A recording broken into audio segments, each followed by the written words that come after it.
José Arsenault. Au réseau Cogeco, vous écoutez Doc Mayou et José. Avec le Doc et José Arsenault. Bonjour, bienvenue dans l'émission. Très heureuse de vous parler. Bonjour, Doc Mayou. José. Alors aujourd'hui, on s'inspire d'un auditeur qui nous a écrit. On va lui parler d'ailleurs. Et la question est... J'ai l'impression que ça va être un petit peu décourageant encore aujourd'hui, mais c'est une émission qu'il faut faire. Parce que c'est un peu un petit tabou. Le coût associé à la maladie au Québec, au Canada. Et qu'est-ce que ça vous a coûté à vous, la maladie? Est-ce que ça vous a coûté votre couple? Le travail, une job? Est-ce que ça vous a endetté? Est-ce que ça vous a fait reculer? C'est déjà juste en chiffres, là, c'est très parlant, là, je dirais, Doc. Oui. On a des choses à dire aux auditeurs, mais j'aimerais ça que vous nous en parliez. Moi, j'ai reçu un courriel, là. Tabarouette. J'ai quasiment envie de commencer par ça, mais je vais attendre. Parce que la femme aimerait avoir un de vos conseils, d'ailleurs, à ce sujet-là. Ça fait que c'est pour ça que je vais prendre le temps de le lire tantôt pour que vous puissiez vous prononcer. Selon l'Agence de la santé publique du Canada, le total du fardeau économique de la maladie et des blessures au Canada est de 193 milliards de dollars, dont plus de 176 milliards en coûts directs. Et on parle de 49 milliards en soins hospitaliers, 28 milliards en coûts de médicaments. Et c'est intéressant parce qu'on a les différentes catégories où les coûts là, sont les plus remarqués. En première position, avec 12,5 milliards, c'est les affections neuropsychiatriques. Donc, schizophrénie, bipolarité, autisme, etc. En deuxième position, maladies cardiovasculaires. 12,1 milliards. Les blessures arrivent en troisième. Les maladies musculo-squelettiques, ça c'est tendinite, tu sais, les maladies du genre maladie de Lyme, etc. Là. Les maux de dos. Ensuite, c'est maladies digestives comme fibrosquistique, maladie de crâne, tout ça. Fait que c'est incroyable, là, quand on pense à ça. On a également, selon Radio-Canada, juste le chiffre sur l'obésité, là, juste ça, là, c'est 1,5 milliard. Ça, en passant, ça se contrôle un peu plus, là. Mais en tout cas, aujourd'hui, on n'est pas dans le jugement, là. On est plutôt dans ce que ça vous a coûté. Oui. Au niveau de la santé mentale, vraiment, là, si on compte les coûts indirects des problèmes de santé, incluant la toxicomanie, on dit que l'économie canadienne perdrait jusqu'à 30 milliards de dollars annuellement. Les problèmes de santé mentale en milieu de travail coûte aux entreprises jusqu'à 16 milliards de dollars annuellement. Et évidemment, les problèmes de santé mentale, vous êtes à même de le constater de par votre métier de psychiatre et de psychanalyste. Là, ça affecte autant les études, le travail, la vie sociale d'une personne, ses interactions. Et on dit qu'au niveau des indemnisations, là, la maladie mentale représente 30% de toutes les demandes d'indemnisation à court et à long terme au titre de l'invalidité au Canada. En tout cas, je pourrais continuer, là, c'est incroyable. Regardez, un rapport du Conference Board du Canada a évalué le coût annuel de la maladie mentale au Canada à 20 milliards. C'est toute forme d'activité perdue en raison d'absentéisme, etc. Ça c'est autant dépression, là. C'est pas nécessairement juste schizophrénie, bipolarité, là. C'est autant burn-out, dépression, etc. Fait que on voit qu'au niveau de société, on paye pour ça, là. Nous, là, quand on paye nos impôts, quand on reçoit notre chèque de paye, là, puis que le gouvernement nous enlève, comme Doc Mayou, son 68 000 à la source. Là. 65 000. OK, 65. En 2017, retenu à la source. 65 000, là, il y en a de la moitié qui va pour payer concernant notre régime d'assurance maladie du Québec. Fait que ça passe là-dedans, entre autres, là. On paye pour ça. Mais en plus, au niveau personnel, on paye aussi. Quand ça nous arrive à nous, quand ça arrive à un de nos enfants, quand ça arrive à un de nos conjoints, à un de nos parents, il y a beaucoup d'aidants naturels aussi. Là. C'est incroyable, je trouve, l'ampleur de cette situation-là, puis à quel point on en parle peu. Oui. Parlant de parler peu, question pour toi, quelle est la maladie dont on parle le moins? Toutes les maladies confondues au Canada. Ça doit avoir un lien avec votre pratique? La schizophrénie. Quelle est la maladie qui prend le plus grand nombre de lits d'hospitalisation au Canada annuellement? La schizophrénie. Ah oui. On le sait pas. Quelle ça. est la maladie qui coûte la plus chère, dont le coût financier est la plus élevée, parmi toutes les maladies? La schizophrénie. La maladie qui provoque le plus de coûts indirects? La schizophrénie. Et parlant de schizophrénie, j'ai eu l'occasion, la chance, d'écouter, il y a à peine 10 minutes, un entretien que François Bellefeuille a accordé à Catherine Gaudreault au 106.9 Mauricie. Il nous a révélé que son père est décédé tôt et qu'il souffrait de schizophrénie. C'est une maladie qu'on va apprivoiser, José, parce que c'est le cancer de l'âme. Mais je savais C'est pas, une maladie qui est très sérieuse, qui a des... Mais c'est donc bien tabou pour qu'on connaisse pas cette information-là. C'est encore beaucoup tabou, là. Oui. Tu sais, quelqu'un qui fait une crise du cœur, là, maladie cardiovasculaire, là, ça fait partie des tops là, qui nous coûtent cher là, qui, à la société. Ça, on en parle sans problème. T'as eu combien de pontage? T'as eu, tu sais, ça, on en parle. Là. Oui. Mais une maladie comme la schizophrénie, pas trop. C'est la maladie, je répète, c'est la maladie qui occupe le plus de lits dans les hôpitaux du Canada. La maladie qui prend le plus de lits. La maladie qui coûte la plus cher à traiter. Parce que les hospitalisations peuvent être longues. Quand ça prend un schizophrène là, qui prend un lit d'hôpital, exemple, OK? C'est quand tu s'en vas dans un endroit comme Gifford, c'est ça? Non. Tous les hôpitaux généraux, depuis 50, 60 ans, ont des départements de psychiatrie. Et les milieux asilaires, comme l'Institut de santé mentale à Québec, anciennement Robert Gifford, Saint-Michel-Archange, va héberger des patients plus sévèrement atteints ou qui ne répondent pas au traitement habituel. Parce que sinon, un schizophrène, on va faire notre éducation en même temps, là. Oui. Sinon, un schizophrène qui est en crise, c'est ça? On l'hospitalise? Oui. Puis ça, en moyenne, combien de temps? Dans un hôpital. Je crois que la moyenne tourne autour de 21 jours. Alors que pour un accouchement, pour une opération en orthopédie, des moyennes de 21 jours, il n'y a pas grand maladie, là. Okay. Donc, même pour une crise cardiaque. On va aller parler avec celui qui nous a inspiré le sujet. On va lui laisser raconter ce qu'il a vécu. Ken, bonjour, bienvenue dans l'émission. Oui, bonjour. Oui, bonjour, Ken. Ken, tout d'abord, vous avez quel âge? J'ai 32 ans. 32 ans et votre vie a viré par-dessus bord, il y a de quoi de ça? 1 an à peu près? Oui, à peu près 1 an. OK, racontez-nous. Ben, ma blonde est tombée enceinte, puis pendant qu'elle était enceinte, c'est une bosse qui est apparue dans le cou. Puis elle continuait de grossir, fait qu'on a fait des examens. Ça s'avérait être une tumeur cancérigène. Fait qu'il a fallu attendre qu'elle accouche pour commencer le processus. Puis d'un coup qu'elle a accouché, c'est ça. Là, on est dans le processus justement pour guérir son cancer et puis tout avec le petit bébé.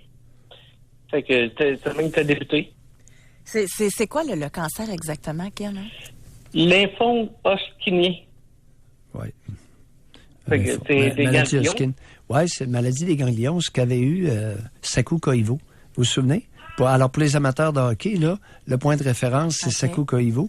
Et je me demande si Mario Lemieux n'avait pas fait un bout de Hodgkin aussi. Okay. Mais Sakou Koivu est devenu populaire à cause de ça. Fait que là, Ken, votre bébé est rendu à quel âge, là? 11 mois. 11 mois. Donc, depuis sa naissance, que là, votre conjointe a commencé des traitements, c'est ça? Oui, c'est ça. Elle a fait un premier cycle de chimio qui a terminé en novembre. Oui. Après ça, on a eu des PET scans et tout pour se rendre compte que ça n'avait pas tout parti. Fait qu'il a fallu recommencer un autre cycle de chimio. Oui. Puis là, après ça, on est rendu à faire une greffe de la moelle osseuse. Oui. Fait que c'est ça. Là, on est en attente de PET scan pour savoir si ça peut faire sa greffe tout de suite ou si ça prend un autre chimio pour le diminuer le plus possible. OK. Fait que là, en fait, là, il y a encore des traitements pour encore au moins quoi? Quelques mois, 6 mois, 12 mois? Pour sa greffe, c'est 1 mois à l'hôpital à Québec. Oui. Puis après sa greffe, c'est au moins 12 mois de convalescence. En invalidité, là. OK. Fait que vous, pendant ce temps-là, vous avez dû quitter votre travail, si j'ai bien compris? Oui, c'est ça. Moi, quand j'étais enceinte, au début, avec le bébé, j'ai pris soin de ma blonde avec les traitements et tout, puis j'avais le bébé aussi qui était naissant. Fait que j'ai dû, quitter ma job. Par la suite, j'ai pas eu le droit au chômage à cause que c'était pas une recherche d'emploi, c'était un départ. Oui. Fait que c'est ça. Là, on a pu avoir le QAP, quand tu viens d'avoir un bébé, une chambre. Attends un peu, c'est quoi ça, le congé parental, là? Oui, pour la c'est ça. mère? Vu c'est ça, ça n'a pas rapport avec le cancer, c'est vu qu'elle avait le bébé. Oui. OK. Fait que c'est ça. Là, on a mangé, j'ai pris des semaines, puis après les 6 semaines, fait que ça baissait en double. Que je travaillais pas. Question, est-ce qu'il y a une femme qui vous a aidé là, à prendre soin du bébé? J'ai eu un petit peu d'aide de la famille, mais c'est ça. À la maison, avec les rendez-vous, au début, je l'emmenais tout le temps avec moi, fait que j'ai appris tout le temps. Fait que vous êtes pas mal tout seul. Non, la famille, elle aide pas mal des rendez-vous, là. OK. Mais au début, Mais parle avec de le bébé, là. Je parle de quelqu'un. Est-ce que votre conjointe est capable d'une certaine prise en charge du bébé ou très peu? elle est capable, elle fait de l'effort. Oui, elle est capable. Bon, en termes d'heures par jour, combien peut-elle consacrer d'heures par jour aux soins du bébé, qui est maintenant 11 mois, là? Ça varie des journées. Des fois, c'est des 4 heures, mais pas en ligne. Oui. Elle prend, je joue un petit peu avec aussi. Des fois, elle se couche pour jouer avec, justement, là. Oui. C'est ça.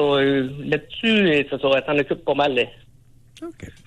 Fait que vous, bref, avec le cancer de votre conjointe, le nouveau bébé qui est arrivé, perte départ, vous avez dû quitter votre emploi. Oui. Là, vous commencez à stresser un peu financièrement, c'est ça?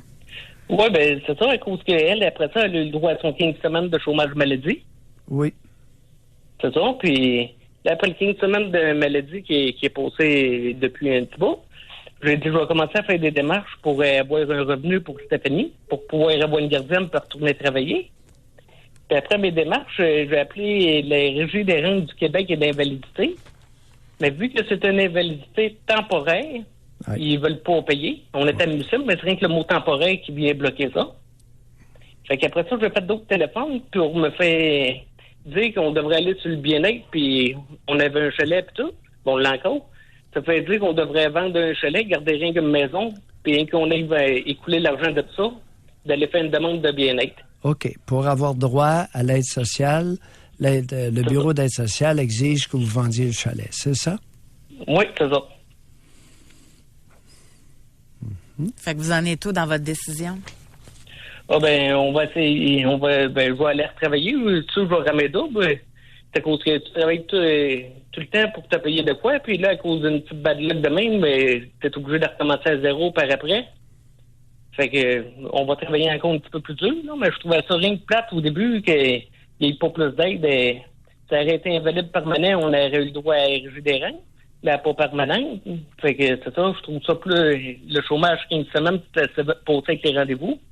Puis du fait que je sais qu'il y en a encore au moins 1 mois à l'hôpital à Québec, puis après ça, on en a pour 12 mois facile d'invalidité. Fait que ça me reporte encore au moins d'un an, un an et demi. Oui, vous savez, le filet social, il est tout de même minimal. Et il n'a pas été conçu pour des personnes comme vous, c'est évident. Alors que vous n'ayez pas eu droit à votre chômage parce que vous devenez responsable de la famille, c'est assez spécial, ça. Pour avoir le chômage, ça prenait 6 mois de moins de vie. Ton cancer, mettons, il fallait qu'il donne 6 mois et moins de vie pour avoir un chômage spécial, là. De combien? Oui. Et vous, aujourd'hui, là, vous vouliez savoir comment les autres ont réussi à passer à travers ça. C'était ça votre demande, hein? C'était ça ma question au début, parce qu'on ne doit pas être les seuls. Puis quand tu travailles tout le temps, nous autres, on a travaillé pour se ramasser ça. Puis après la maladie, on a un bon espoir, fait qu'on ne veut pas repartir à zéro non plus, même si c'est le choix que les programmes nous donnent. Ouais. Ouais, vous êtes un exemple d'individu que la maladie aura dépouillé. Exactement. Et je veux pas, en passant, là, je veux pas vous décourager, mais j'ai des petites recherches là-dessus. Et on dit que au niveau du cancer, là, l'augmentation du solde de carte de crédit ou marge de crédit, c'est 22% des gens qui sont passés par là. D'être obligé de contracter une nouvelle hypothèque ou de vendre la maison, il y en a 5% des gens qui sont passés par le cancer qui ont été obligés de passer par ça. On vous souhaite bonne chance, Ken. Attends un petit peu. Ken, au niveau du support financier de la part de l'entourage, ça dit quoi? J'ai de l'aide quand c'est le temps de garder tout ça. Support financier, c'est sûr qu'on essaye de pas nous demander, on s'élance comme qu'on peut. Ben, des deux côtés de la famille, est-ce qu'il y a du monde fortuné ou c'est pas tellement fortuné? Ben, c'est assez à l'aise, là. Ah oui? Oui. Ah bon? Du côté de votre conjointe ou de votre bar? De mon bord. Puis c'est quoi, vous êtes trop gêné de demander ou? Non, c'est à cause que je me dis, l'impôt, quand on en paye, puis qu'on paye tous les programmes, puis qu'on se fait ôter ses payes, il devrait avoir un programme gouvernemental de nous aider. Ah, OK, vous revenez à partir du moment où on vous vole de l'argent. Lorsque vous en avez besoin, on pourrait peut-être vous en donner un peu. C'est ça votre point? Oui, c'est ça mon point. Parce que tout le monde en paye, puis quand on a besoin, ils sont pas là pour nous en donner. Puis quand tu insistes sur les programmes, je te dirais qu'ils ont honte de raccrocher, puis ils répondent pas beaucoup à vos questions. Oui. Merci beaucoup, Ken. Merci de nous avoir parlé. On va aller à la pause, Doc Mayou. Au retour, je vais vous lire le courriel d'une femme qui a un fils de 16 ans autiste et on va parler de sa réalité. De votre côté à vous, vous pouvez réserver votre circuit téléphonique. Combien vous a coûté ou vous coûte votre maladie? Est-ce que ça vous a... Parce qu'il y a beaucoup de cas de séparation aussi en passant, on va en parler tantôt. Oui, le coût social. Oui, exactement. Mais... Séparation, emploi, dette financière. Aujourd'hui, on va prendre le temps d'en parler avec vous. Pour rejoindre l'équipe du FM 93, composez le 670-9330. Jusqu'à 11h, au réseau Cogeco. Doc Mayou et José. Et José Arsenault. Avec le Doc et José Arsenault. Est-ce que la maladie a un prix? Qu'est-ce que ça vous a coûté à vous, la maladie, le cancer? Je dis cancer, mais ça peut être schizophrénie. Ça peut être d'avoir un enfant qui a eu un problème de maladie, de cancer, de santé mentale, un conjoint, un parent. Alors, si vous avez été impliqué de près, vous savez de quoi je veux parler. Vous pouvez réserver votre circuit téléphonique. Je veux lire le message d'une auditrice. L'autisme de notre fils de 16 ans m'a coûté mon travail d'infirmière et notre vie familiale. Je m'explique. C'est un jeune homme qui mesure 5 et 7, pèse 230 livres. Il a des rigidités alimentaires avec lesquelles je dois composer chaque jour. Le reste de notre famille ne fait aucun embonpoint. Nous mangeons bien. Nous avons droit à d'intenses crises chaque jour pour toute situation. Claquage de porte à déclouer le cadre, coup de poing sur les murs, parfois nous frappe aussi. Impossible de le faire garder. Il a besoin d'une aide à temps plein à l'école pour encadrer ses mauvais comportements. Nous ne pouvons aller nulle part ou presque. Il se fâche souvent en public, nous crache dessus, se tire par terre, jure et j'en passe. Ah oui, il ne dort que 5 heures par nuit. Il ne peut être laissé seul. Si on part quelques jours et quelqu'un le garde, cette personne s'épuise rapidement. Auriez-vous un conseil avant que ça nous coûte plus cher? Oh oui. Et ça fait partie de mon quotidien. Depuis 38 ans, je traite des êtres humains qui souffrent d'autisme et dans les cas d'atteinte sévère du type que vous venez de décrire, madame, j'utilise volontiers du Risperdal avec des résultats spectaculaires pour calmer l'agitation et l'agressivité. D'ailleurs, je suis en train de vouloir reprendre mon droit de pratiquer auprès des enfants psychotiques de moins de 18 ans et de plus de 11-12 ans. Parce que les traitements que j'ai déjà institués sont maintenant officialisés par certaines compagnies pharmaceutiques qui vendent les pilules que j'utilisais.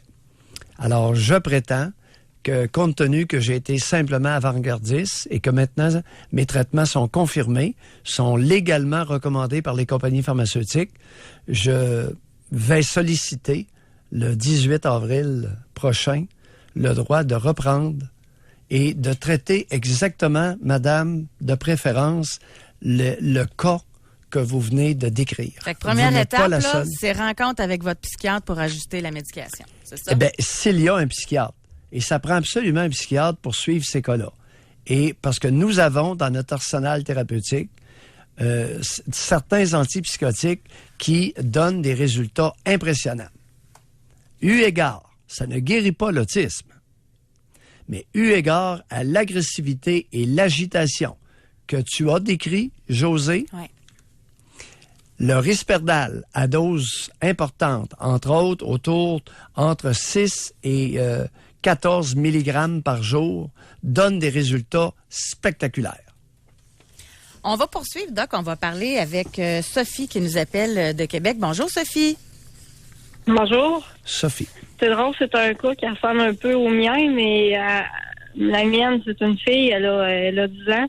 Elle est autiste avec une légère déficience intellectuelle, puis avec un TDAH assez marqué.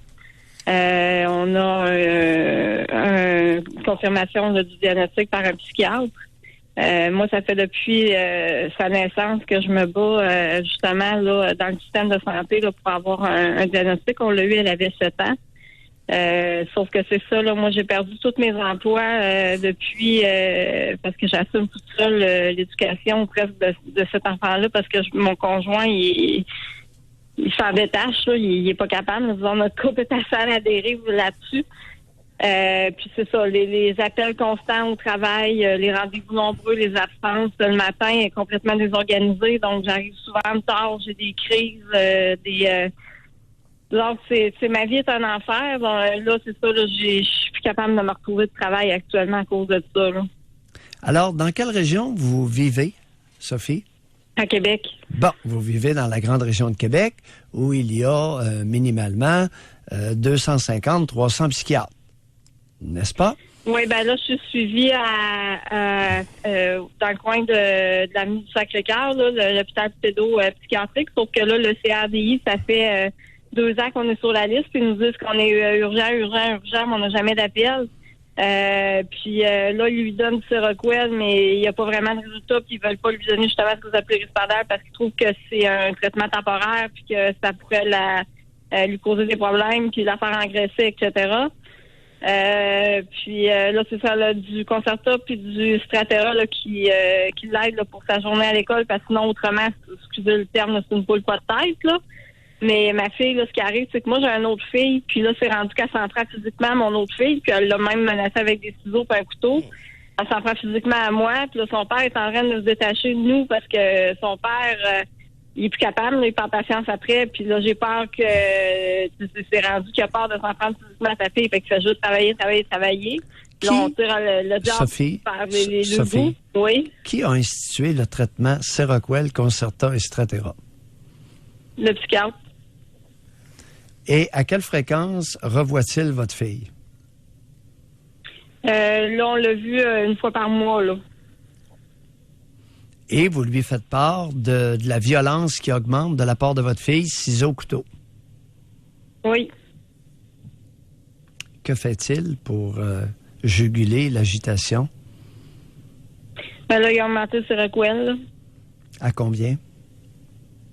Là, il lui donne une pilule complète le soir, là, qui est à peu près, je pense, c'est 6 mg. Là. Oui, c'est ça, 6 mg. Non. Seroquel 6 mg, ça n'existe pas. Il faudrait que je vérifie là, avec ces pilules. Là. Bon, regardez, orange. ce sont des 25 mg. Saumon, les petites saumons, c'est 25 mg. 25 mg, c'est un comprimé 25 mg, là, ça veut dire que c'est 50 mg qu'il lui donne. OK, 2 comprimés, donc ça fait 50 mg. Vous savez, Sophie, vous êtes le plus bel exemple, comme je viens de le dire tout à l'heure, juste avant de vous prendre en ondes. La raison pour laquelle je vais me battre pour reconquérir mon droit de traiter les moins de 18 ans, surtout les jeunes psychotiques, autistes et schizophrénie infantile. Parce que je considère que j'ai mis au point un traitement autrement plus efficace que celui qui est donné à votre fille. Deuxièmement, si je reconquiers mon droit de pratiquer auprès des moins de 18 ans, des jeunes psychotiques de moins de 18 ans, je vais m'arranger pour faire des tournées dans les principaux centres afin d'informer mes collègues psychiatres du traitement que je favorise et qui pourrait être utile à votre enfant. On va se quitter là-dessus, Sophie. Merci beaucoup. Merci d'avoir Je peux appelé. juste vous poser une question? Allez-y. Est-ce que ça se peut que ma fille ait d'autres choses que l'autisme? Avec l'autisme? Comme? Ben, d'avoir des comportements comme parler tout seul, puis lever souvent les bras dans les airs, puis avoir... J'ai l'impression qu'il y a toujours quelqu'un avec elle. Ça se peut-tu qu'elle ait d'autres choses que l'autisme? Vous savez, Sophie, vous êtes la mère, vous êtes une observatrice de premier plan. J'ai souvent vu des autistes qui avaient des symptômes hallucinatoires, qui avaient des hallucinations. J'ai souvent vu ça dans ma pratique de 38 ans. OK? Ce serait peut-être bon d'en parler au psychiatre et de lui dire que vous avez appelé en ondes, puis d'échanger un peu sur la possibilité d'avoir un traitement plus efficace. OK? Merci, Sophie, de votre appel. J'irai pas trop loin parce que mon ami le syndic va débarquer. On va s'arrêter là-dessus. On va aller à la pause même. C'était quand même très posé, n'est-ce pas? Je vais vous-même vous protéger encore. On s'en va à la pause de ce pas. Pour rejoindre l'équipe du FM 93, composez le 670-9330. Doc Mayou et José Arsenault. Avec le Doc et José Arsenault. Au réseau Cogeco. Aujourd'hui, dans l'émission, on parle des coûts associés à la maladie. Qu'est-ce que ça vous a coûté à vous? Est-ce que ça vous a coûté votre job, votre couple, des dettes? Parmi les Canadiens qui ont reçu un diagnostic grave ou qui ont subi un accident grave, 40% d'entre eux affirment que cette expérience-là leur a causé des difficultés financières. Oui. Et on parle, en ce qui concerne le cancer, juste pour le cancer, d'environ 19 000 $ par année pour un couple que ça peut coûter quand tu passes par là. Fait que c'est sûr que ça a une incidence. Il y a une statistique qui m'a fait un peu de peine. Laquelle? Une femme est 6 fois plus susceptible de vivre une séparation après avoir reçu un diagnostic de cancer ou de sclérose en plaques qu'un homme qui a reçu le même diagnostic. Ils ont fait des statistiques, puis les femmes restent aux côtés, tandis que les hommes, ils sacent leur camp. Fait que je trouve ça un petit peu triste comme statistique. On va aller au téléphone. Attends un petit peu. Il y a une réalité. C'est que pour prendre en charge un enfant ou un malade, les femmes sont nettement mieux équipées naturellement que les hommes. Ça, c'est une réalité. Pourquoi y a-t-il dans les sciences infirmières, dans les soins infirmiers, 92% de femmes? Parce qu'elles sont meilleures. Elles sont simplement meilleures pour prodiguer des soins à des malades. Pourquoi y a-t-il dans les garderies d'État, dans les CPE, 98% de femmes? Parce qu'elles sont meilleures là, avec les tout-petits. On ne demande pas aux conjoints d'être des infirmiers. On demande aux conjoints de les épauler. Bon. Maintenant, dans les cas de maladies importantes, progressives, rapidement, les hommes deviennent démunis. En moyenne. Oui, il y en a quelques-uns qui vont être bons. J'en ai vu. Fait que s'ils sont démunis, leur réaction, c'est de fuir. Ben, c'est de s'en aller. Effectivement. Arrange-toi tout seul. Je trouve ça, en tout cas. Mais on fera quelque chose de plus élaboré là-dessus, à un moment donné. Là, je ne vais pas faire dévier parce qu'il y a sûrement des raisons. Il y a comme des vous réalités. dites, il y a sûrement du cas par cas. Il y a différentes réalités. Ça fait que c'est pour ça je fais attention, mais les chiffres parlent quand même. Le tableau global est celui que tu as mentionné. C'est ça. Au niveau statistique. Puis au niveau statistique, quand un jeune enfant est gravement malade, là, c'est 85% des couples qui se séparent. Ça aussi, ça parle, là. Mais là, vous allez me dire qu'en partant dans les statistiques malades ou pas, il y a un couple sur deux qui se sépare. Mais quand ça fait 50%, mais là, c'est 85%. Il en reste juste 15 qui restent ensemble. Fait que ça fait partie des coûts liés à la maladie. Ouais. On va parler avec Nancy de Trois-Rivières. Bonjour, Nancy. Bonjour. Nancy. Bonjour. Moi, je vous appelle parce que j'ai entendu le monsieur au début. Ken, oui. Parler de sa femme. Et moi, j'ai passé exactement la même place. Moi, c'était pas un lymphome hodgkinien, c'était un non-hodgkinien. Donc, ça m'a coûté... j'ai eu 50 traitements en tout, avec ce qui comprend la greffe de moelle osseuse aussi. Ce qui a fait en sorte que comme la première fois quand j'ai été diagnostiquée, je travaillais dans le commerce. Donc, j'ai été capable d'avoir mon gros 15 semaines de chômage maladie. Ensuite, ça a pris 1 an avant que le cancer revienne. Donc, j'ai travaillé ailleurs. Je me suis trouvé un emploi ailleurs. Et je me suis en allée travailler j'étais travailleuse autonome en agriculture. Quand le cancer est revenu, ben là, comme j'étais travailleuse autonome, j'avais pas le droit au chômage, donc j'ai tombé tout de suite sur l'aide sociale. Puis les traitements ont duré quand même assez longtemps. Donc ensuite, la greffe de moelle osseuse, j'ai jamais été capable de retourner travailler dans mon domaine. Puis là, vous écoute. Puis là, vous êtes encore sur l'aide sociale, Nancy? Non, là, je suis plus sur l'aide sociale parce que ça fait quand même, j'ai eu ma greffe en 2003. Oui. Donc, ça fait quand même 15 ans aujourd'hui. Oui. Mais suite à la greffe, on a toutes... Mais moi, je faisais partie... c'était les premières fois que je faisais ces greffes-là de moelle osseuse pour ce genre de cancer-là. Ouais. Donc, je faisais partie du système de recherche. J'étais comme un cobaye. Oui. Donc, par la suite, là, ils se sont rendus compte que, suite à la greffe, on pouvait avoir tel rejet, plein d'affaires, sauf que moi, je les ai toutes eues. Donc, c'est pour ça que ça a pris 7 ans avant que je retourne travailler. Même l'aide sociale m'avait déclaré inapte au travail là, à vie. Contrainte sévère, oui. Oui. J'ai pas voulu rester sur l'aide sociale, on s'entend. Vous avez quel âge et vous faites quoi dans la vie, là? Là, présentement, je travaille dans un dépanneur. Oui. Parce que, j'ai 49 ans. Oui. J'ai eu le cancer à 31 ans. Oui. Donc, j'avais un fils de 9 ans qui était autiste. J'étais mère monoparentale. Donc, j'ai été, 5 ans sans pouvoir travailler sur l'aide sociale. Et comment va votre fils, là?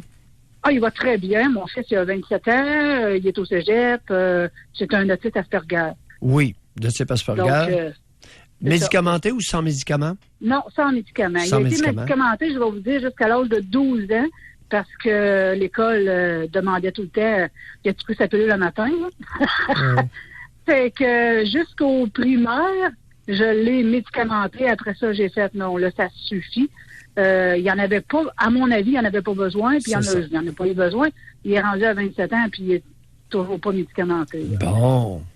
Fait que, mais quand que j'ai eu mon premier diagnostic de cancer, le médecin me disait, vu que tu es seul, il faudrait que tu le placerais en famille d'accueil.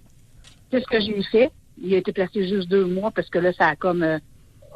c'est comme pas évident, les familles d'accueil, avec des enfants comme lui. Fait que je suis retournée le chercher. C'est peut-être pour ça que ça a pris comme plus de temps à me remettre sur le piton là, après la première série de chimio. Que j'en ai eu pendant 6 mois. Mais après ça, la deuxième fois, quand j'ai été obligée de recommencer, là, c'est ma mère qui est venue s'occuper de mon fils.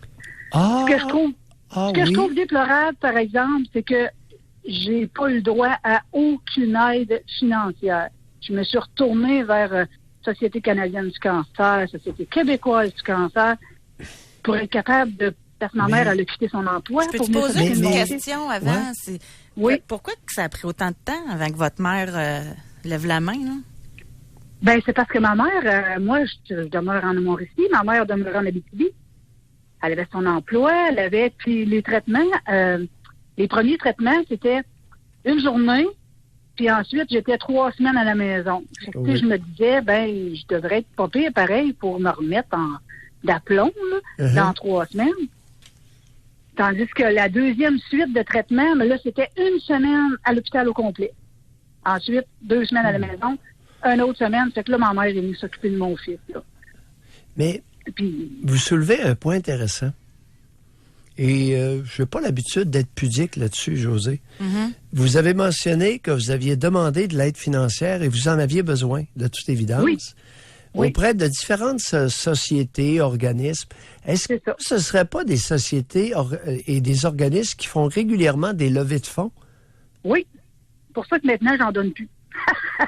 Parce que c'est pour ça, Nancy, que j'en ai jamais donné? C'est ça. Parce que tout ce qu'on m'a offert comme aide, c'était on va vous montrer comment vous maquiller puis porter une perruque. Okay. Donc, je m'excuse, c'est pas ça que j'ai besoin, là.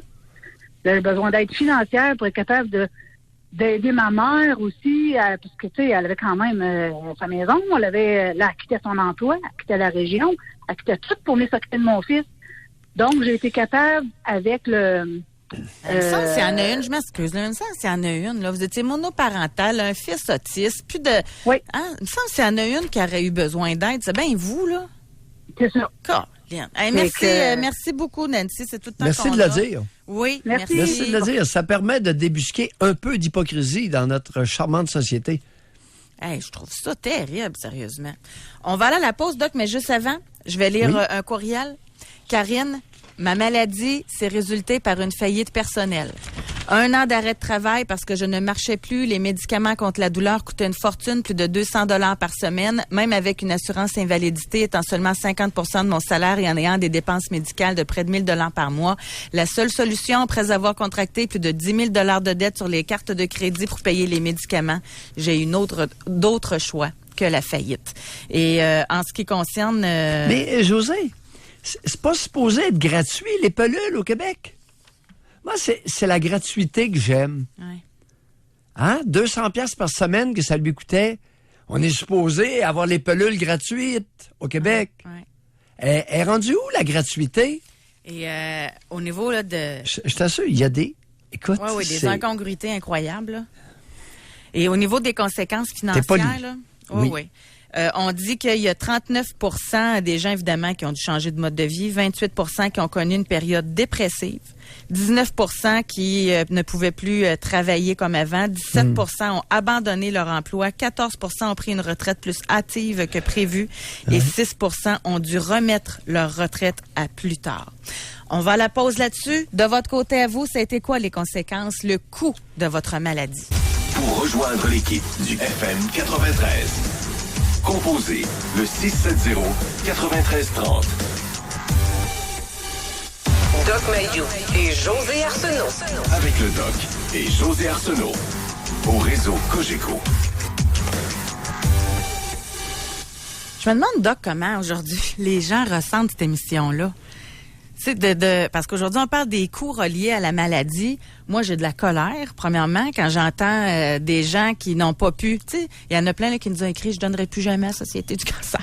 Parce que des gens qui étaient vraiment dans le besoin, comme notre dernière intervenante, monoparentale, enfant autiste, à charge, obligé de ne plus travailler, puis pas capable d'avoir de l'argent, tout obligé d'aller sur l'aide sociale, etc., c'est quelque chose, je trouve. Puis elle n'a pas eu aucune aide concernant son cancer et je trouve ça frustrant. D'un autre côté, je vois ce que des gens vivent. Puis je me dis, comment ils font? Moi, je me dis que j'ai des petits problèmes finalement dans la vie. Et je pense à ceux qui l'ont vécu puis qui n'entendent d'autres le dire. Ça doit leur faire du bien de savoir qu'ils sont quasiment pas tout seuls à vivre tout ça. Ah, Mais c'est un peu décourageant, je trouve.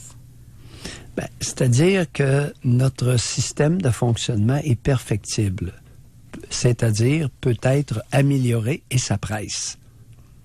C'est pas normal qu'une personne qui tombe malade doive payer 200$ de pellules par semaine. Ça, c'est pas normal. Alors qu'on s'est fait la gorge chaude de la gratuité des pellules au Québec. Système qui nous coûte, je sais pas, 1 milliard, peut-être plus, là, par année. Ouais. On va parler avec Nadine qui nous appelle de Montréal. Bonjour Nadine. Oui, bonjour à vous deux. Ça me fait plaisir de vous parler. Alors, je vais vous conter un peu mon histoire. Moi, j'étais préposée aux bénéficiaires depuis 28 ans en CHSLD avec les gens âgés. C'était ma vocation. Mais depuis 5 ans, là, je suis arrêtée de travailler à cause d'une sévère fibromyalgie, plusieurs hernies, sténose spinale. Alors, j'ai beaucoup de misère à marcher maintenant. Et puis, j'avais une assurance collective qui me payait depuis 3 ans. Ils ont décidé d'arrêter de me payer parce que la Régie des rentes m'a refusé. Alors, je passe en cours le 19 avril avec la retraite Québec, mais comme Dr Mayou l'avait dit, j'ai probablement passé une expertise expéditive avec un orthopédiste, justement, qui était grassement payé par la Régie des rentes du Québec. C'est ça le problème. Oui, vous faites bien de dénoncer la prostitution professionnelle de plusieurs médecins spécialistes au Québec. Et je pèse mes mots et ça me gêne pas. Il y a définitivement des spécialistes au Québec qui se vendent à très haut prix à des agences gouvernementales et paragouvernementales. Oui, absolument. Et puis, moi, je me bats depuis 1 an. J'ai pas de salaire. J'ai aucun salaire qui rentre depuis 1 an. Alors, moi, j'ai mon mari et mon père qui m'aident beaucoup là-dedans. Je suis très chanceuse d'un côté. Mais ce qui est ma malchance, c'est que c'est complètement injuste qu'est-ce que je vis. Alors, j'aime beaucoup encore les personnes âgées. Je vais encore les voir quand je peux. Quand je suis capable, 1 heure ou 2, je vais donner de mon temps. Nadine, oui. Lorsque vous aurez à témoigner et que vous aurez un avocat, j'en ai un avocat, j'en ai déjà. Bon, regardez, au niveau du langage, d'abord, parlez moins. Plus on est dans le trouble, moins il faut parler, OK? Deuxièmement, je vous suggère le terme de complaisance de médecins spécialistes face à leurs agents payeurs. Ah, c'est bien dit. Vous l'écrirez, là. Complaisance, de plusieurs médecins spécialistes, parce que vous pouvez pas utiliser le mot prostitution comme je l'ai fait tout à l'heure. Non.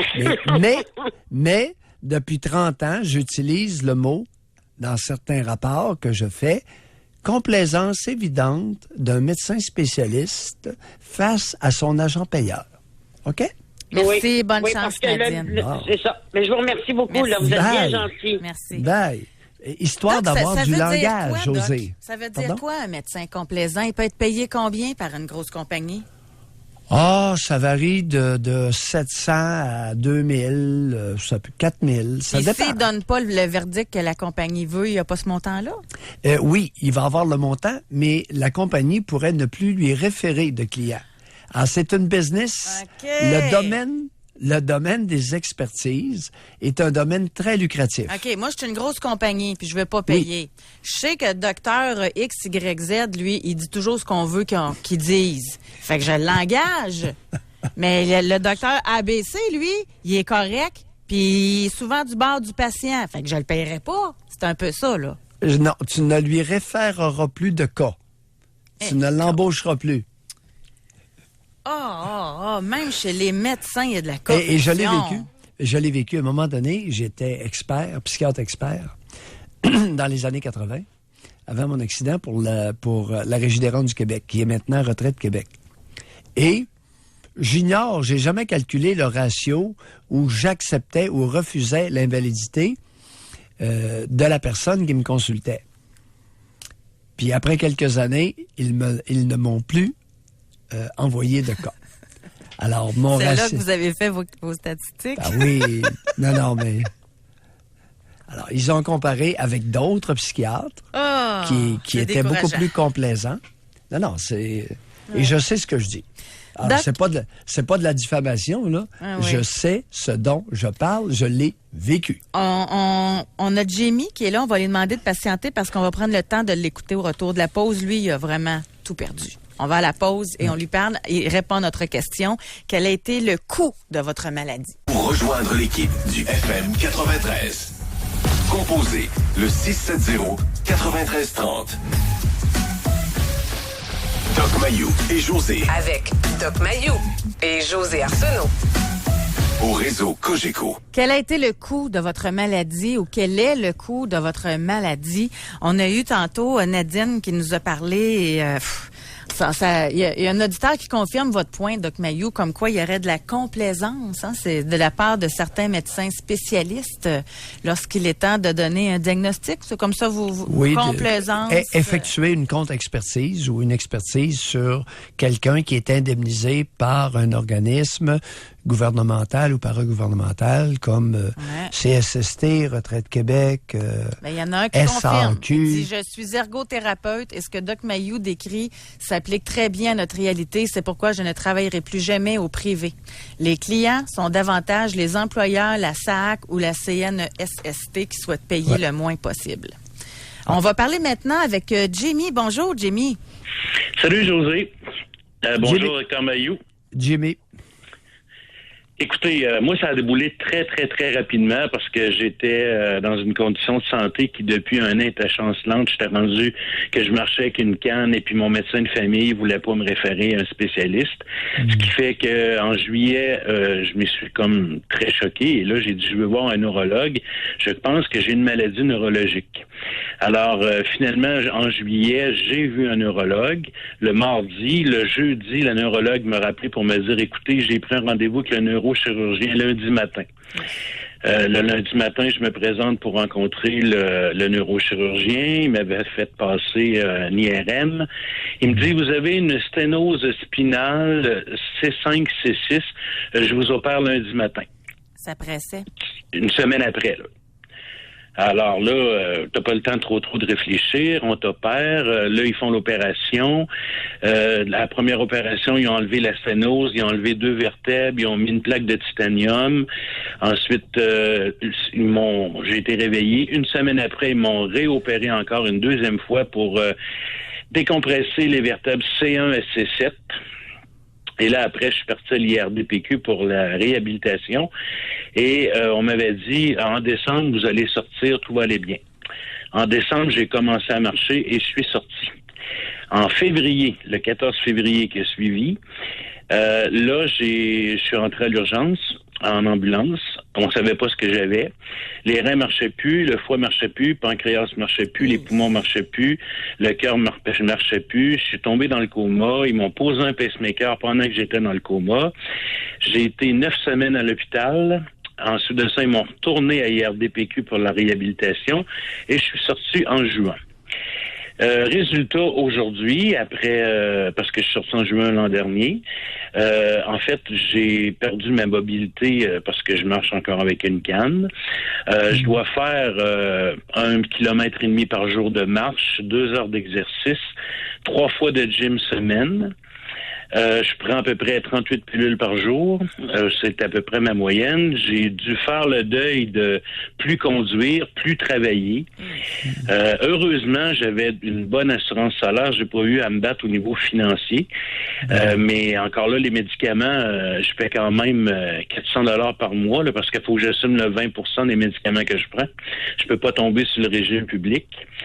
Alors, je me dis, oui, financièrement, c'est plus difficile aujourd'hui parce que j'ai plus les salaires que j'avais, évidemment.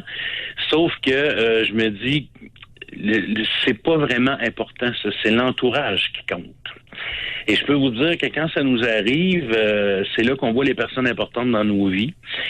C'est là qu'on voit c'est qui la vraie famille, puis on voit c'est qui aussi les vrais amis. Oui. Mais le prix est cher à payer, je dirais. Quel âge avez-vous, Jimmy? J'arrive à la soixantaine. OK. À l'aube de la soixantaine. Et comment vous moi, je vais vous dire une chose, là, on conteste beaucoup et on parle souvent que le système de santé, ça va pas bien, puis etc., mais c'est pas vrai. Moi, je peux vous dire que j'ai été traité, là, comme ça ne se peut même pas. C'est au-delà de mes espérances. On m'a même fait voir un psychiatre tellement qu'on a évalué ma condition parce qu'on s'est dit, ce personnage-là va, avec tout ce qu'il vit, etc., j'ai vu le psychiatre peut-être 3-4 fois qui m'a dit non, vous êtes en parfaite santé mentale. Le problème n'est pas là. C'est ça, je me demandais, Jimmy, parce qu'avec tout ce que vous avez vécu, vous pourriez sonner aigri, mais ça ne semble pas être le cas. Non, ça prend un peu de résilience. À un moment donné, tu te dis, c'est soit que je me bats, comme je pourrais décider de plus faire de gym, de plus marcher mon 1,5 km. Sauf que dans un an, je serai en fauteuil roulant au lieu de marcher avec une canne. Je veux pas perdre des acquis. Je ne pense pas que vous avez réalisé l'importance d'un élément que vous avez mentionné. C'est-à-dire? Une bonne assurance salaire. Oh, je pensais que c'était entourage, moi. Oui, c'était mon employeur qui avait. Mais moi, écoutez, ils m'ont déclaré invalide et j'ai même pas eu à me battre avec le régime des rentes. Croyez-vous à ça? Jimmy, vous retirez combien clair par mois? Vous voulez dire de la régime des rentes? Combien vous avez d'argent clair par mois? J'en ai assez pour vivre aisément.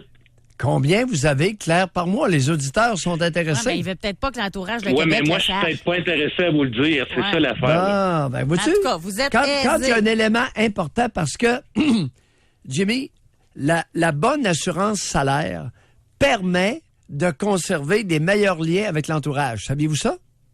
Je pense que vous avez raison là-dessus. Bon. Je suis pas convaincu que si j'avais moins financièrement, que j'aurais de meilleurs contacts. Je suis pas mal sûr de ça. Parce que c'est là que, quand je vous ai dit tantôt, la famille et les amis, c'est là qu'on voit les vrais. Vous savez, la richesse attire les amis, la pauvreté les conserve. La pauvreté les fait fuir. Non, la pauvreté conserve les vrais. Ils deviennent rares. La pauvreté conserve les vrais. Ils deviennent rares. Bye, Jimmy. Hey, merci beaucoup, Jimmy. Merci. Espèce de cachotier. Il veut même pas nous dire combien il y a de l'air par mois. Ah oui, mais c'est correct, José. ça. Vous le savez, c'est le plus grand tabou, l'argent.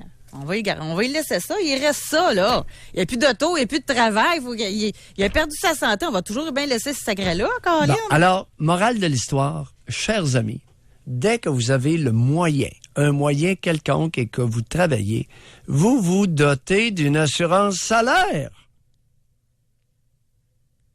Capital. Jimmy a vécu l'enfer, mais avec une bonne assurance salaire, est capable de sortir de l'enfer et de conserver un entourage dont il préfère ne pas révéler combien par mois il reçoit. Comme vous dites, il a ses raisons. Et nous allons les respecter. Je me suis essayé.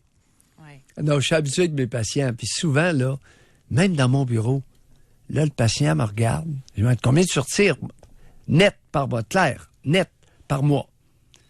Là, souvent, il me regarde et c'est un exercice de confiance. Dans le bureau, je suis sûr que vous l'aurez dit, Brian. Jimmy. Je te le dis, c'est fréquent. Il y a un tabou. S'il dit qu'il est aisé, son entourage amènera peut-être plus des tartes puis des petits plats. Il y a sûrement des raisons. Écoute, les Anglais, lorsqu'ils ont sorti le dicton « Follow the money », suivez l'argent, ça va vous permettre de comprendre beaucoup de choses. Mais moi, je vais revenir là. Es-tu bonne, celle-là? Mais je vais revenir là. Moi, j'étais sûre que c'était l'entourage. Mais sans argent, il n'y a plus d'entourage. C'est ça l'affaire. Non. C'est l'arbre dans ses feuilles, Maridon, Maridé, là. Non. Sans argent, l'entourage va se modifier. Il ne sera plus le même. Ça, tu peux me croire. On va aller au téléphone. On va parler avec Louise. Bonjour, Louise. Bonjour. Bonjour, Louise. Ça va bien? On vous écoute. OK, je suis contente de vous parler à vous deux. Bon, moi, je vais vous conter mon aventure, en tout cas, je suis très nerveuse. Oui. C'est pour vous dire qu'en 2014, oui. Le 7 février, une journée avant la fête de mon conjoint, c'est que je me suis mis à mal filer toute la journée, puis on était à l'extérieur, fait que on s'est rendu compte qu'il était temps qu'on en revient d'abord pour aller chez moi. Fait que j'ai décidé d'aller prendre un bain. Je m'aperçois-tu pas que où la cheville gauche, j'ai une grosse bulle, grosse comme un pamplemousse. Fait que il m'est venu par la tête de crever ça avec un aiguille. J'ai dit non, je ferai pas ça. Fait que j'ai dit, je vais aller à Chauveau. À Chauveau, on me dit que t'as le cousin de la bactérie mangeuse de chair, la cellulite, je crois. Fait qu'on a commencé à me donner des antibiotiques par intraveineux. Fait que là, ils voyaient que ça marchait pas. On m'a transféré à l'Enfant Jésus. Oui. Pour me confirmer que c'est la bactérie mangeuse de chair, puis on m'a monté tout de suite en haut pour l'opération. On m'a fait 2 fasciectomies.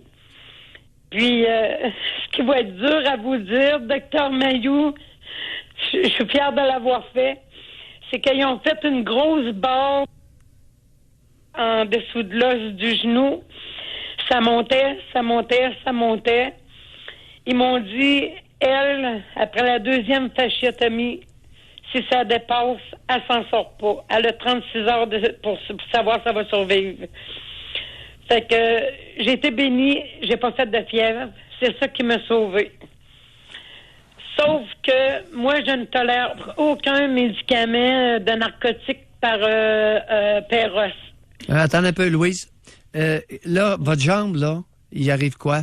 Est-ce que après les fasciectomies... Les deux fasciectomies. Oui, comme vous les appelez, là, qui est de dégager un peu les muscles, il est arrivé quoi à votre jambe? Est-ce qu'elle a guéri? Sur 14 pouces de coupure des deux en avant, en arrière. Oui. On m'a dit qu'après 6 mois, c'est réglé, mais pas du tout. Moi, j'ai resté avec des douleurs chroniques. J'ai été faire de la physio au CHUL. OK. Il n'y a pas eu d'amputation. On vous a pas amputé, là.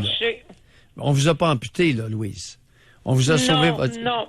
Mais c'est resté douloureux? Vous avez des douleurs chroniques? Chronique à un point que la jambe apporte tout seul, oui. que je tombe souvent. Ouais. Puis là, ce qui est arrivé, c'est que moi, j'ai eu du Dilodil 2 mg par 1 ml. Oui, attendez un peu, là, vous placotez. Vous n'avez pas de problème avec votre parole. Louise, alors vous avez des douleurs chroniques. Vous dites, vous tombez souvent. Est-ce à dire que votre jambe se dérobe? Vous mettez du poids dessus puis vous tombez ou c'est quoi? Comment... À un moment donné, quand je suis debout, oui. elle bouge toute seule. OK. Elle fait des mouvements involontaires. Puis je tombe. OK. Mouvements involontaires et ça amène une perte d'équilibre, vous tombez. OK. Et tout ça, Louis, ça a amené quoi comme changement dans votre vie, au niveau financier, couple, etc.? Bon, c'est que moi, j'avais un gros bungalow 180 par 80. On est obligé de le vendre parce que je travaillais en couture. Fait que j'ai comme été obligé de quitter mon emploi. Aviez-vous une assurance salaire? Ben non, parce que moi, j'étais travailleur autonome. Hé, Louise. Je me suis pas pris ça. Hey. Non, attendez un peu, là. Réalisez-vous, faites attention, parce que là, vous êtes en train de nous induire en erreur, là. Vous avez dit, je n'avais pas d'assurance salaire parce que j'étais travailleur autonome. Là, j'interpelle tous les auditeurs qui sont travailleurs autonomes. Vous appelez un courtier et vous prenez une assurance salaire. OK. Parce que là, vous avez induit en erreur beaucoup de monde, là. Vous auriez dû... Est-ce que vous saviez à l'époque que vous pouviez vous prendre une assurance salaire comme travailleur autonome? Bon, ben c'est pour ça qu'on fait de la radio, José. Ouais. J'étais pas au courant. Fait que là, vous avez perdu votre emploi, vous avez vendu la maison. On a vendu la maison pour s'en aller dans un parc de maisons mobiles. Oui. Parce que là, c'est attendu qu'on a fait un profit, puis on s'est en allé dans un parc de maisons mobiles dans la même ville. Oui. Sauf que moi, la question que je voudrais qu'on me confirme aujourd'hui... Oui. Moi, j'ai eu des narcotiques pendant 3 ans. Oui. Puis, à un moment donné, quand je dis c'est assez. Parce que moi, je me donnais intramusculaire, là, sur l'épaule gauche, sur l'épaule droite. OK. Fait que j'étais à l'Enfant Jésus. On a décidé de faire un sevrage. Oui. Fait que là, j'étais avec la clonidine. Puis moi, dans mon but, c'est de vouloir reprendre le travail. Dans quoi? Je le sais pas. Là, j'ai vu mon médecin le 22. Je lui ai demandé, est-ce que vous pensez que je vais reprendre le travail avec ma jambe? Non. Votre mental est trop affecté. Mais moi, je trouve que j'ai fait beaucoup d'efforts. Attendez, j'ai lâché les narcotiques. Oui, attendez un peu là. Louise, est-ce que les mouvements involontaires de votre jambe, est-ce que vous avez vu un neurologue qui vous a donné une explication sur ce phénomène-là? Moi, j'en ai un neurologue, premièrement, il s'appelle à Polyclinique pour mon botox. Louise, vous écoutez pas. C'est difficile, des patients comme vous. Bon, je répète ma question, vous n'avez pas écouté. Est-ce qu'un neurologue vous a évalué quant au mouvement involontaire de votre jambe et vous a donné une explication? Il l'a vu, ma jambe, Marc. Il l'a vu. Quand j'étais dans son bureau, Marc Petitclerc, il l'a vu, ma jambe. Mais Louise... Il l'a vu. Je pourrais préférer un de mes collègues. Louise. Mais ça fait seulement que relâcher les muscles.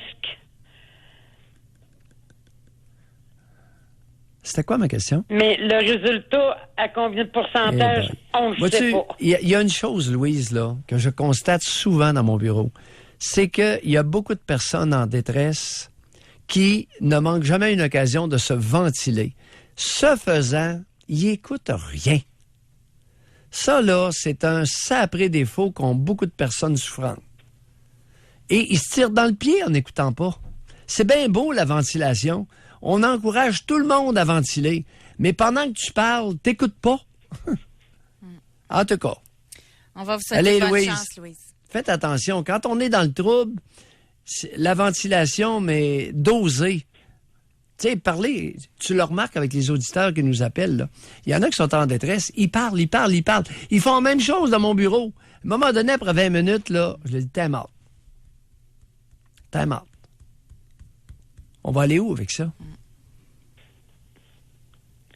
Mais vous pensez-vous qu'il y a du positif qui s'en vient pour moi? Alors là, vous allez commencer à parler moins puis à écouter un peu plus les médecins spécialistes que vous voyez. Et par la suite, ça va vous permettre de réfléchir. Alors, votre maudite ventilation, là, vous l'avez assez faite. C'est fini. Peu de ventilation. On se quitte là-dessus, Louise. Merci Bye. beaucoup. Okay. On va à la pause. Au retour, on s'en va à Montmagny. Pour rejoindre l'équipe du FM 93, composez le 670-9330. Doc Mayou et José Arsenault. Le Doc Mayou et José, c'est le Doc et José. Au réseau Cogeco.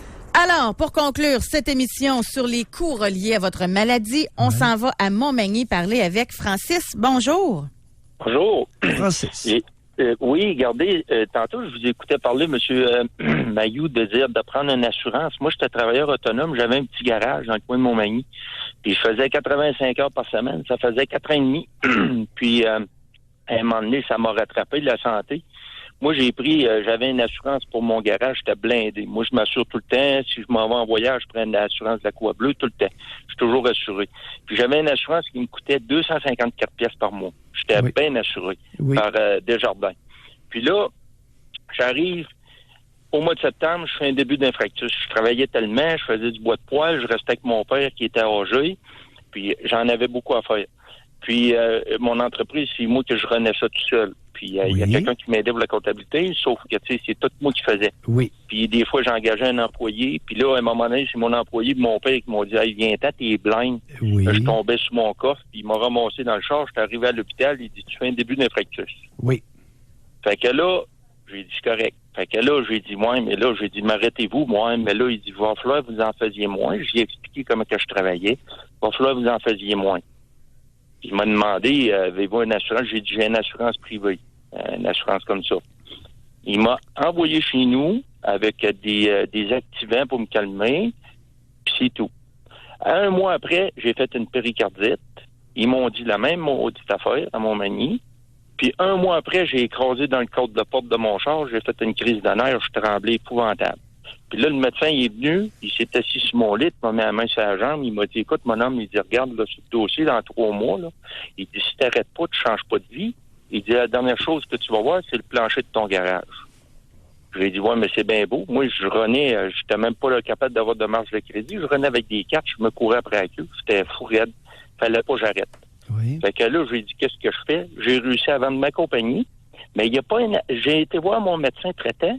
Ah, il dit, on peut pas t'arrêter comme pour un burn-out ou fatigue. J'étais rendu au bout du rouleau. Puis, personne n'a voulu m'arrêter. Dire, bon, ben, garde, on t'arrête ces assurances pendant un mois, va te reposer. Pas en tout. Fait que tout ce que j'ai réussi à faire, c'est de continuer à travailler, prendre une journée ou deux, me reposer.